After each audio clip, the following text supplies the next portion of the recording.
apakah boleh zakat fitrah disalurkan ke yayasan anak yatim?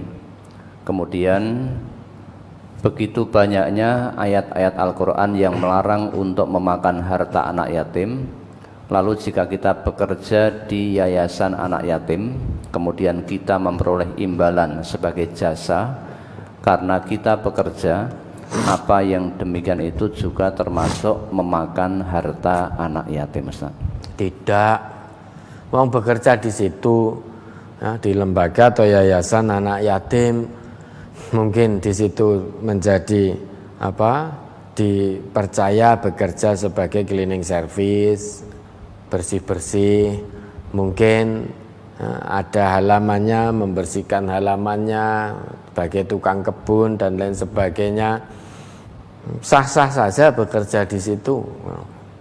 Kenapa yang dilarang itu harta yang dimiliki anak yatim, harta yang dimiliki secara pribadi oleh anak yatim.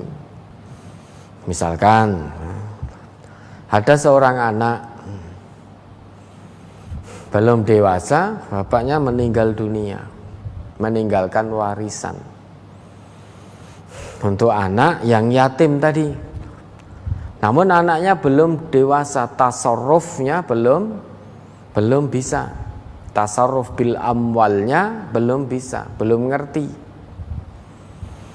Maka selama anak itu belum dewasa, harta anak yatim itu dijaga oleh walinya, dijaga oleh yang lebih tahu.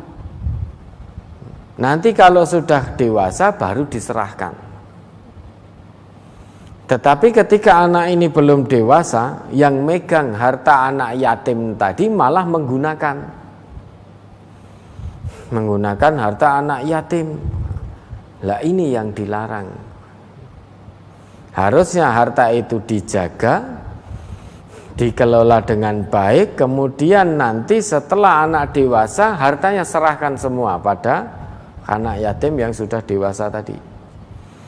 Namun malah digunakan entek saat anaknya dewasa, wis ora enek duite, uangnya sudah tidak ada, sehingga memakan secara zalim, padahal untuk sesuatu yang tidak penting. Maka kata Allah, innalladzina ya'kuluna amwalal yatama dzulman innama ya'kuluna fi butunihim nara wa sayaslauna sa'ira. Ya, tapi kalau saudara bekerja di lembaga atau yayasan yatim, maka boleh menerima uang jasa karena memang bekerja di situ. Dan harta yang ada di yayasan atau lembaga anak yatim itu memang di samping untuk mencukupi kebutuhan anak-anak yatim yang ada di tempat itu, juga untuk memenuhi kebutuhan operasional tempat itu, termasuk operasional kebersihannya, airnya, listriknya, dan lain sebagainya, dan lain sebagainya. Maka boleh bekerja di situ. Kemudian apakah zakat fitrah boleh disalurkan ke yayasan anak yatim?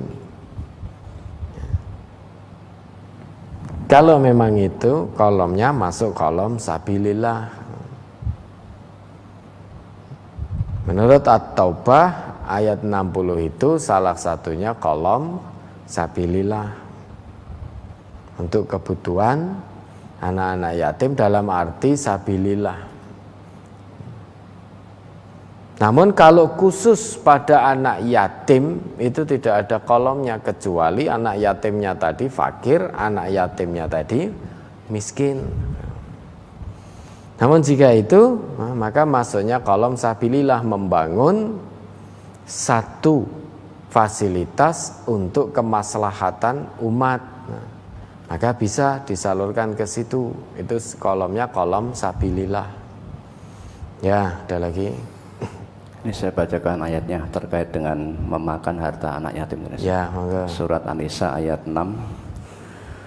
Wabtalul yatama hatta idza balagun nikaha fa in anastum minhum rusdan fadfa'u ilaihim amwalahum wala ta'kuluha israfan wa bidaran ay yakbaru wa man kana ghaniyan falyasta'fif wa man kana faqiran falyakul bil ma'ruf fa idza dafa'tum ilaihim amwalahum fa ashhidu alaihim wa kafa billahi hasiba. Dan ujilah anak yatim itu sampai mereka cukup umur untuk kawin. Kemudian jika menurut pendapatmu mereka telah cerdas, yakni pandai memelihara harta, maka serahkanlah kepada mereka harta-hartanya. Dan janganlah kamu makan harta anak yatim lebih dari batas kepatutan, dan janganlah kamu tergesa-gesa membelanjakannya sebelum mereka dewasa. Barang siapa di antara pemelihara itu mampu, maka hendaklah ia menahan diri dari makan harta anak yatim itu.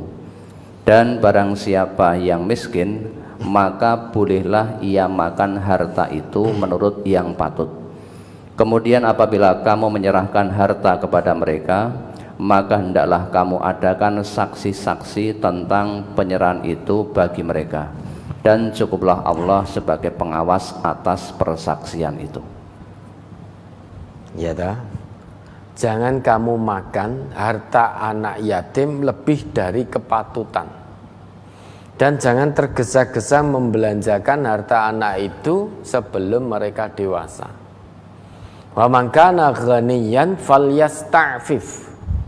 Barang siapa yang mampu, maka hendaknya dia menahan diri untuk tidak menggunakan atau untuk tidak memakan harta anak yatim yang dia awasi. Dan barang siapa yang fakir, yang miskin, maka hendaknya falyakul bil ma'ruf. Boleh memakan harta anak yatim yang ada dalam pengawasannya, namun dengan cara ma'ruf, dengan sikap yang baik. Sikap yang baik tentu tidak berlebihan. Jadi memakan hanya untuk memenuhi kebutuhan pokok dalam hidup.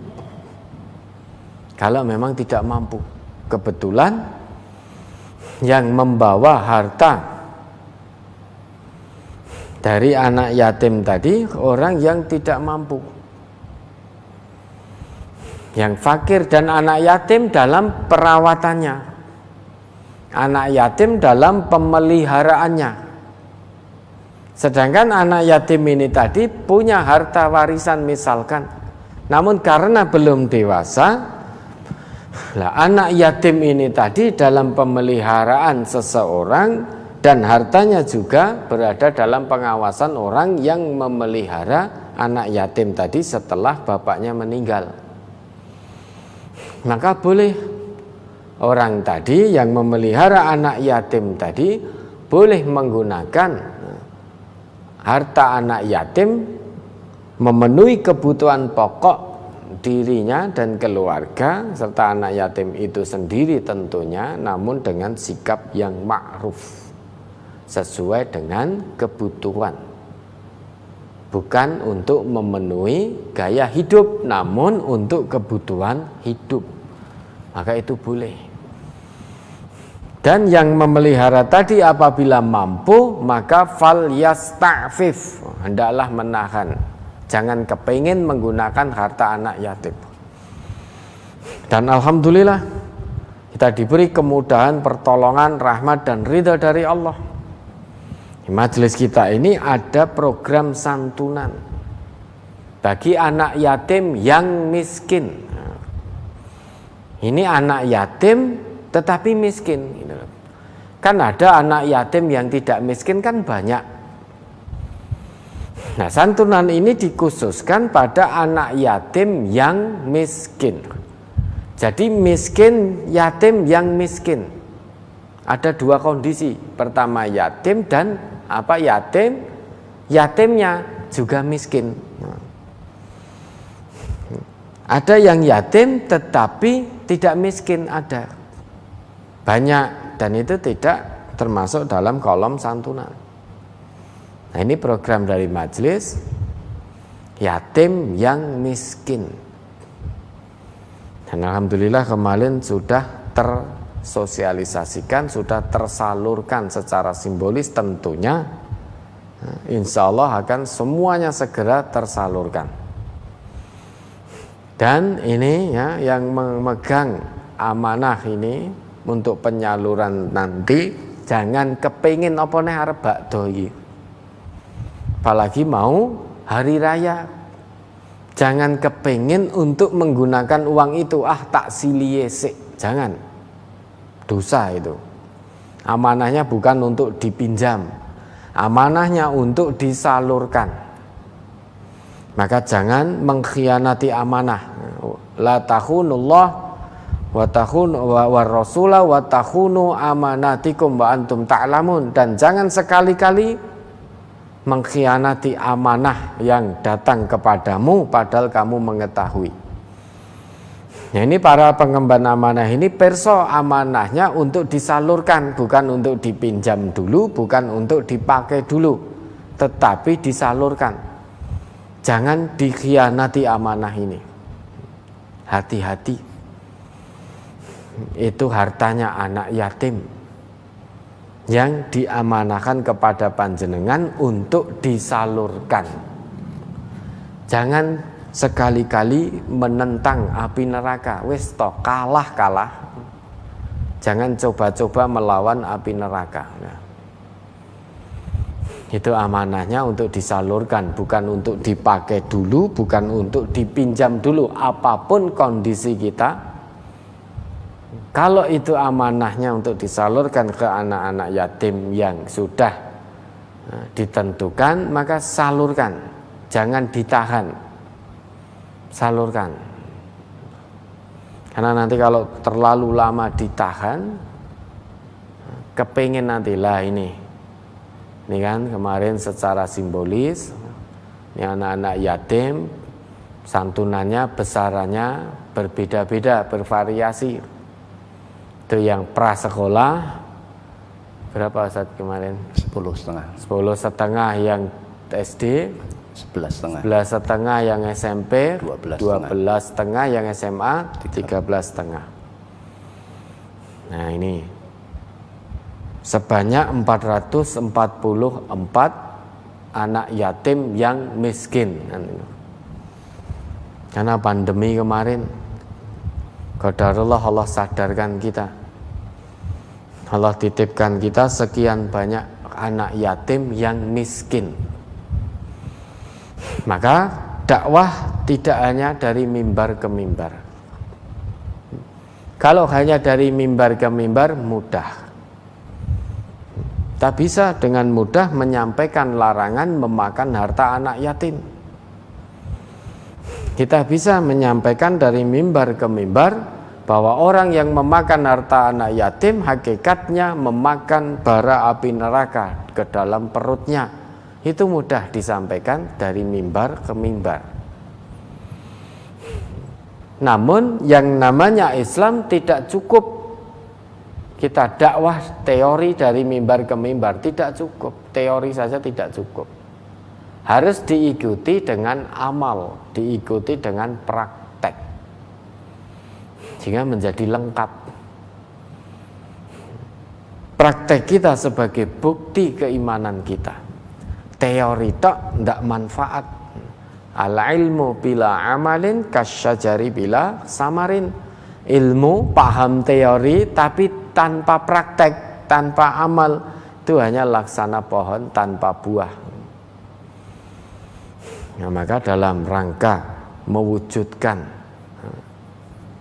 ketaatan kita kepada Allah bukan hanya sebatas pemahaman di teori, namun betul-betul mempraktekkan hasil ngaji apa yang sudah kita pahami dari teori kebenaran Quran, kebenaran sunnah, maka dipraktekkan salah satunya ya, terhadap 444 anak yatim yang miskin.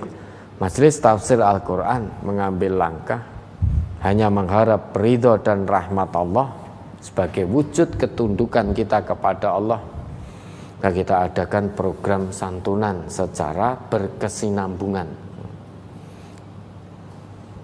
Ya, maka yang mendapat amanah untuk menyalurkan, sekali lagi kami pesankan, amanah itu bukan untuk dipakai dulu, bukan untuk dipinjam dulu, apapun kondisi dan kebutuhan kita. Namun amanah itu untuk disalurkan. Ya, mudah-mudahan bisa dipahami. Ada lagi?